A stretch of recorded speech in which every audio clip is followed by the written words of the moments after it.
Hollywood.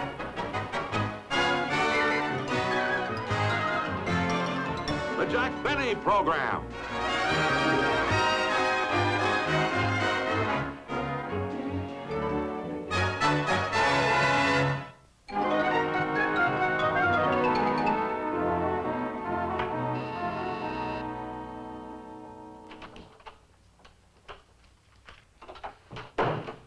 Miss Gordon, I buzzed you a few minutes ago. Where were you? I was out having my lunch.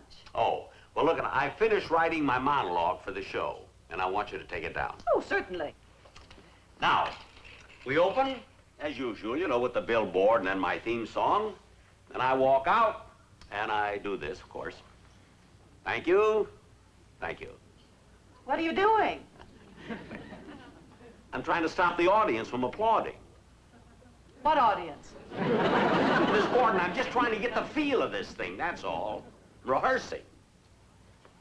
Now, all right, when they stop applauding, then I usually say, thank you very much, ladies and gentlemen, and welcome to the show. And then I go into my first joke that I put down here. Yeah, I think it's so funny.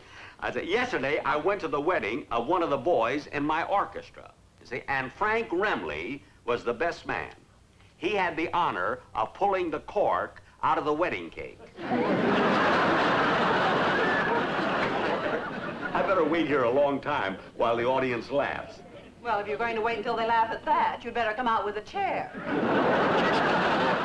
I'm paying you to be my secretary, not a critic. Now, where was I? Remley was pulling the cork out of a wedding cake. Oh, yes. And you should have seen it. It went off like Old Faithful. It was a rum cake that was 90% rum.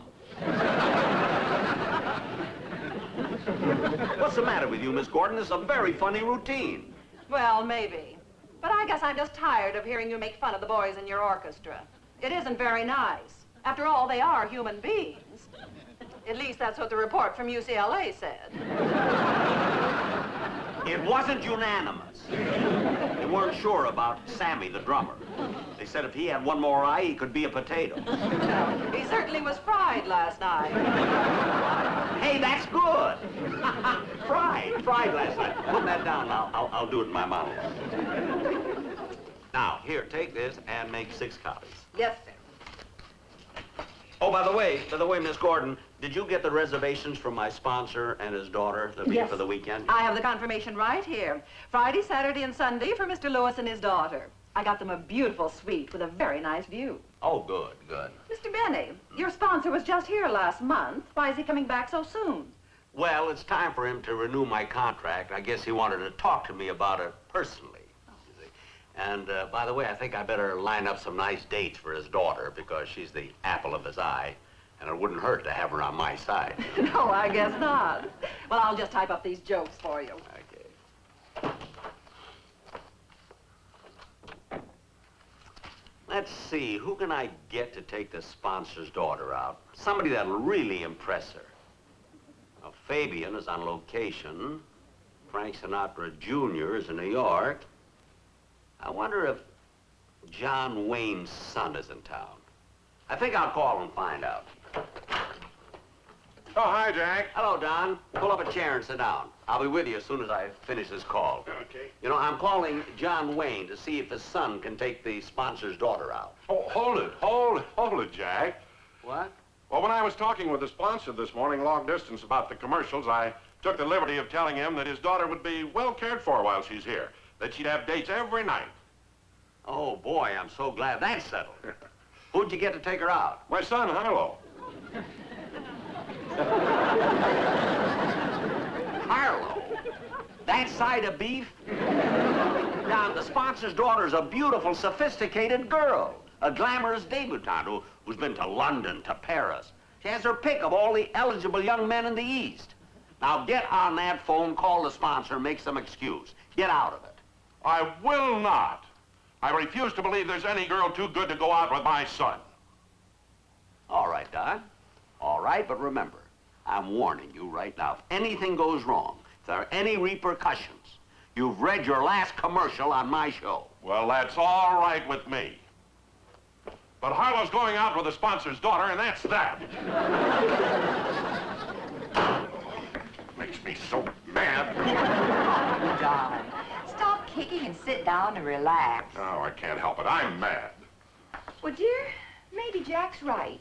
You know, but what I read in the society pages, the sponsor's daughter is a sophisticated, beautiful, glamorous debutante. Well, so what? Harlow can certainly take her to a dance. Harlow doesn't know how to dance.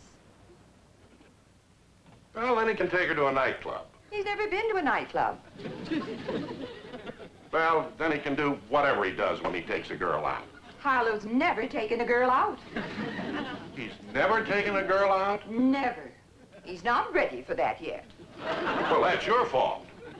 You've been an overprotective mother to that boy. How can you say that? You were the one who played piggyback with him until he was 15 years old. Well, he's not 15 years old now. He's as big as I am. And every time he's 5 minutes late coming home from school, I wish you wouldn't call the police to bring him home. Twice last week, they picked me up by mistake. Don, I will not have you pushing that boy of mine. Look, Lois, we've both got Harlow's welfare at heart. And I think it's high time he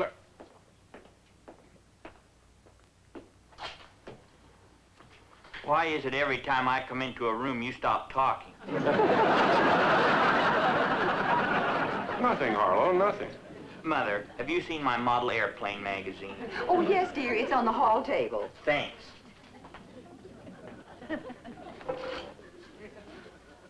Model airplanes. Model airplanes. It's time he stopped playing with toys and started going out with girls. Oh, Don. He's probably never given girls a thought. I'm going to find out what that boy is thinking. Oh, Harlow! Oh, just a minute, Don. Now, take it easy. Well, you can't come right out and ask him. Don't worry about it, honey. I'll be subtle. I'll give him sort of a word association test. Oh. Yes, Dad. Sit down, son. Sit down. Oh, is dinner ready? No, son. Oh. Now, look, Harlow, I'm going to give you some words, and I want you to tell me the first thing you think about. Okay. Eh? Legs. Table. Nylon. Parachute. Blonde. Palomino. Sweater. Wool. Stacked. Hot cake. This is fun. Ask me some more, Dad. Just go to your room, Harlow. Your mother and I have some things to discuss. Okay. Call me when dinner's ready. We'll call you. We'll call you. You never did like me. Don, I'm worried about the sponsor coming out here and expecting our Harlow to take out his... Look, honey, look. Let me worry about that. It may not be easy, but I'll figure it out somehow. Well, I only hope so. Hello. Oh, gee, I don't know. I'm not in the mood. Who is it, dear? Arnie, he wants to finish that chess game we started last night. Well, it might do you good to go next door and relax. Okay. I'll be right over.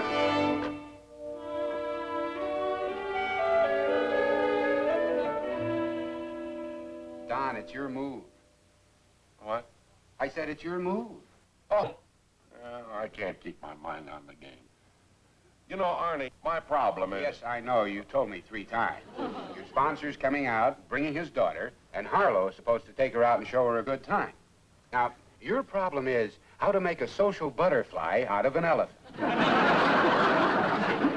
wish you hadn't put it that way, but yes. Let me get on with the game. Daddy, where are the... Oh, hello, Mr. Wilson. Hello, Judy. Daddy, where are those records I brought home yesterday? Oh, I'm sorry, honey. I accidentally broke them. Oh, darn it. Arnie, I thought the records today were unbreakable. Not with a hammer. Arnie, you shouldn't have done that. Judy's such a nice girl, and she's so... Hey, wait a minute. Call Judy back here. What? Judy can help me with Harlow. What do you mean? That's what he needs, to go out with some nice girl and learn what life's all about. And Judy's such an attractive girl. Judy attractive? Certainly. That's funny. I always thought she looked like her mother. Hey, that's a good joke, Don. You think maybe Benny Oh, could... wait a minute, Arnie. Now, call Judy back here and let me talk with her. Okay. Judy! What is it, Dad? Mr. Wilson wants to talk to you. Judy, you know my son Harlow, don't you? You mean The Rock? Yes, the Rock. Judy, do you like Harlow? Well, yes, I think he's nice. Wonderful. Judy, I'd appreciate it very much if you'd help me with Harlow. Well, what do you want me to do, Mr. Wilson? Now, tonight, after dinner, you come over to our house and... Don, I just hope this idea of yours works out. Ah, I'm sure it will. I've gone over the whole story with Judy. She ought to be here any minute now. She'll be all dressed up, and I'm sure she'll be able to maneuver Harlow into asking her to go out on a date. Oh, I'll bet that's Judy now.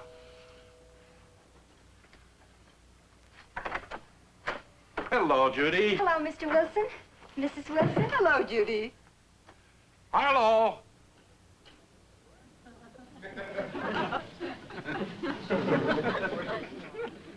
Look who's here, Harlow. Judy. Hello, Harlow. Hello, Judy. Hi, but you look pretty tonight, Judy. Doesn't she, Harlow? Oh, sure. Well, I better go back and finish my homework. Harlow! Harlow, your homework can wait. Now, you come right over here and sit down and talk to Judy like a gentleman. Okay.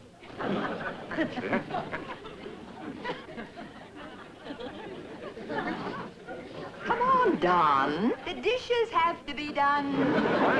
Oh, yes, yes. Coming, Lois, coming. Let's listen. Harlow, What?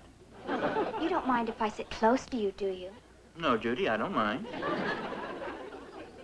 Harlow, What? do you mind if I tell you something? What?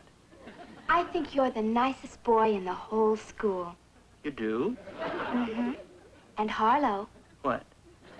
what would you do if I told you I liked you very, very much? What would I do? Holy smoke, I didn't know it would happen this fast.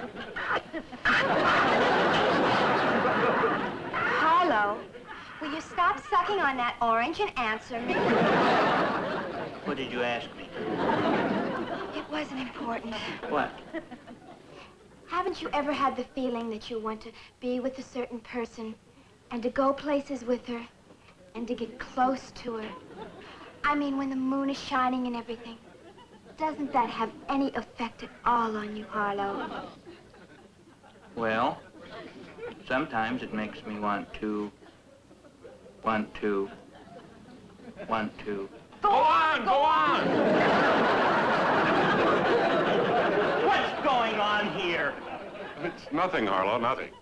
Oh, yes, there is. I feel pressure in this room. Well, I guess there's no need beating around the bush. Now, look, Harlow.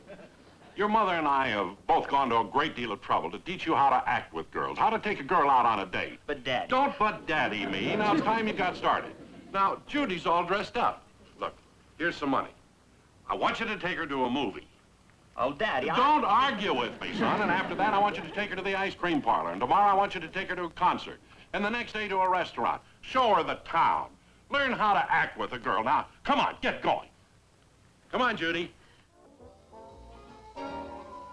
Jack, we've been working on Harlow for 5 days. Relax. Don, how can I relax? I mean, the sponsor will be here in a little while. Your son is taking his daughter out, and you ask me to relax. But, Jack, Don's been trying to tell you everything's going to be all right. That's right, Jack. There have been some great changes in Harlow. Oh, sure, sure. I suppose you're going to try to tell me that in 5 days you were able to mold that glob into a man about town. That's the most ridiculous thing I've ever heard.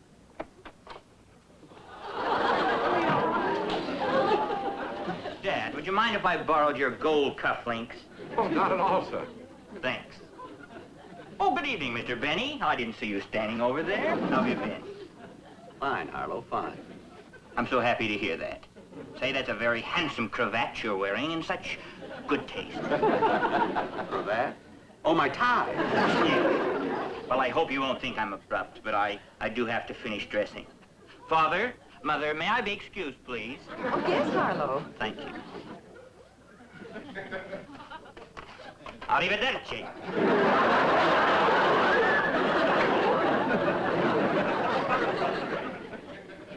Jack, when we're talking business with the sponsor, do you think it would be all right if I... Jack, what's the matter? Harlow, I can't get over the improvement in only 5 days. How did you do it? Well, frankly, Jack, I didn't think it was possible either. It was Don's brilliant idea that did it. Well, Don, what did you do? Well, Jack, I really don't mind taking credit for this. You know, one way to get a boy to feel comfortable around girls is for him to go out with a girl.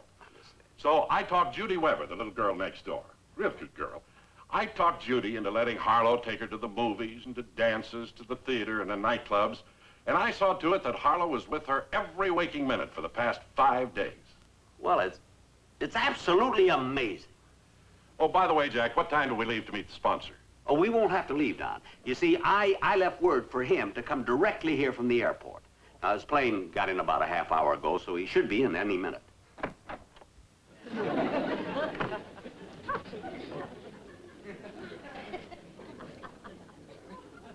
Well, how do I look? Fine, son, fine. Oh, here are 2 tickets to the concert tonight. Yeah, the sponsor and his daughter should be here pretty soon. Oh, are they going with us? No, son. Harlow, I have a wonderful surprise for you. Surprise. Yes.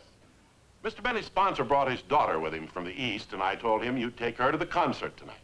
Oh, no. I can't do that. Why not? I won't go out with any girl but Judy. Judy? I've been with her night and day for 5 days. I've become accustomed to her face. She's my fair lady. Harlow, we promised the sponsor you'd take his daughter out. I am not a gigolo. I'm in love with Judy. You weren't supposed to fall in love with Judy. Now, you're going to take the sponsor's daughter out, and that settles it. Well, if I can't take Judy out, I'm not taking anyone. I'm going to my room, and I'm going on a hunger strike. I'm not eating one thing till dinner. Harlow! I'm going to have a talk with that boy. Don, you've loused it up enough already. I'm going to talk to him.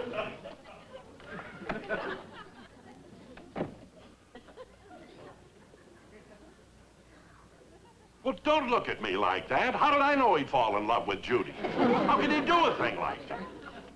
Don, if you had any sense, you'd have realized that sooner or later he had to find out that hotcakes aren't the only thing that's stacked. You're going to take her out. I am not. You are too. I am not. You are too, and shut up. You never did like me.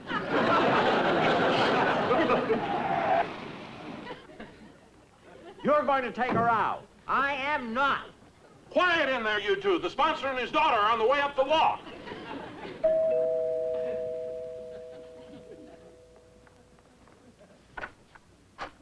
Hello, Mr. Lewis. Hello, Don. Lois, I'd like you to meet my daughter, Roxanne. Hello, Roxanne. Oh, Roxanne. How was your trip, Mr. Lewis? Fine, fine. Oh, by the way, where's that son of yours who's going to show my daughter around? Oh, well, Now, the first place I want him to take me is a pom-pom twist club I've heard so much about. Oh. That's all she's talked about. Well, where is your son? oh, he must be getting dressed. Oh, hello. You better come out here. You know how long it takes boys to get dressed. Oh, how was your trip, Mr. Lewis? You have already asked me that. And I'm so anxious to meet him. What is his name again? Harlow. Harlow. Will you come out here, please? Coming, Daddy.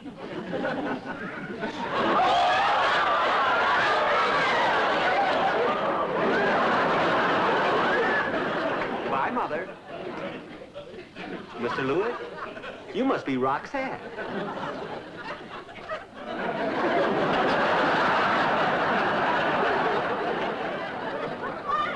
Don't wait up for us, Daddy. We might not be home till after 9.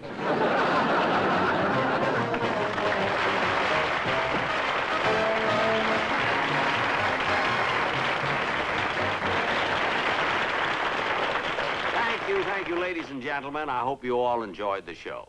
You know, I thought it was kind of cute with Harlow and his girlfriend and being in the predicament with the sponsor's daughter. You know, where I Mr. Benny. came in and I... Mr. Benny, telephone call for you, sir. Oh, thank you. Hello? What's that?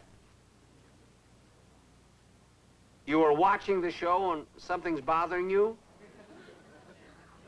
What is it? Oh, in that last scene where I came out as a teenager, where did I get the wig? Look, mister, this is a comedy show. What's the difference where I got the wig as long as you laugh? You didn't? Well, thanks for calling anyway. You know, ladies and gentlemen, since this fella brought it up, I will admit that with that wig that I wore, we were stretching things a little bit. But I really didn't think that anyone would question it. I figured if my viewers will believe I'm 39, they'll believe anything. You know, it's a funny thing. Every time you make a technical mistake on television, you'd be surprised how many letters you get. Thousands and thousands of letters come in. In fact, sometimes I even put technical mistakes in the program on purpose, because I look at it this way. When people see a mistake, they send in thousands of letters. Now, to send the letters off, they have to buy stamps. Now, they get the stamps from the post office. The post office makes a profit. The profit goes to the government. The government gets out of debt, and my taxes go down.